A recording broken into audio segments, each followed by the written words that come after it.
Welcome to episode 40, yay, of Pink's Picks, recommendations from a retired English teacher. At a mere 256 pages, I would compare today's pick to Marquez's Chronicle of a Death Foretold, Hemingway's The Sun Also Rises, Fitzgerald's The Great Gatsby, and Woodson's Red at the Bone from episode 26. Each of these cleverly titled compact novels proliferate with timely themes, vivid imagery, interesting references and allusions, and quotable lines. Alvarez's protagonist, however, differs dramatically from the other author's central characters. On the same day that Antonia Vega, an English professor, retires, she is suddenly and unexpectedly widowed, despite the support of her three sisters, to whom she refers as the Dominican Greek Chorus. Antonia observes that the landscape of grief is not very inviting. Visitors don't want to linger. Thus, it is a very singular journey of monumental distance for Antonia. Occasionally, she takes sips of sorrow, afraid the big wave might wash her away. Without a job to distract her, Antonia uses the tools of her trade as talismans. Her literary cache of salutary lines, adding that stories are what we come to when we are divested of all other protections and privileges.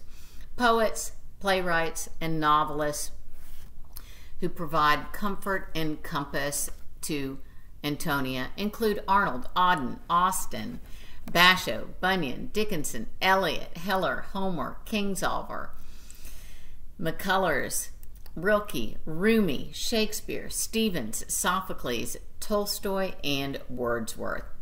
As all English teachers and wordsmiths do, Antonia recognizes the euphemisms, metaphors, paradoxes, and hyperboles in her own life. She also notes that personification is not merely a literary term. Literature has to pull its own weight in the real world, or else it's of no use to us. Antonia also refers to the tableau.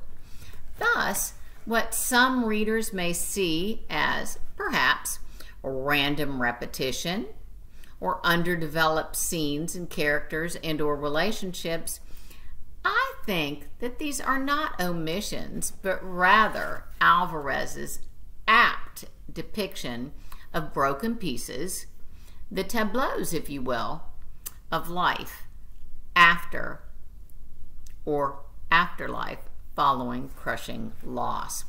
Antonia also references Arabian Nights.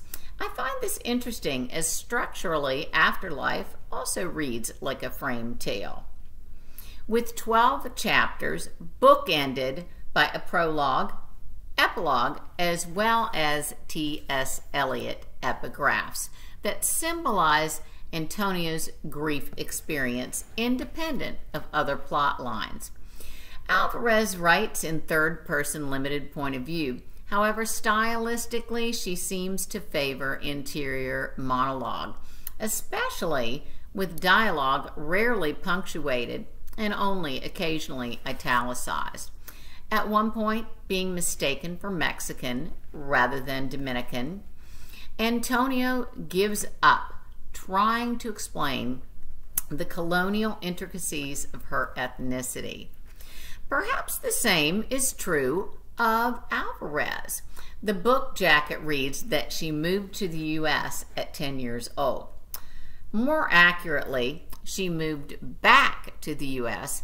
having been born in New York City in 1950. Regardless of citizenship or ethnicities, culture in its many ideations, as well as themes of immigration, healthcare, aging, mental illness, suicide, grief, family dynamics, are critical to Antonia's story. Her life after loss and retirement.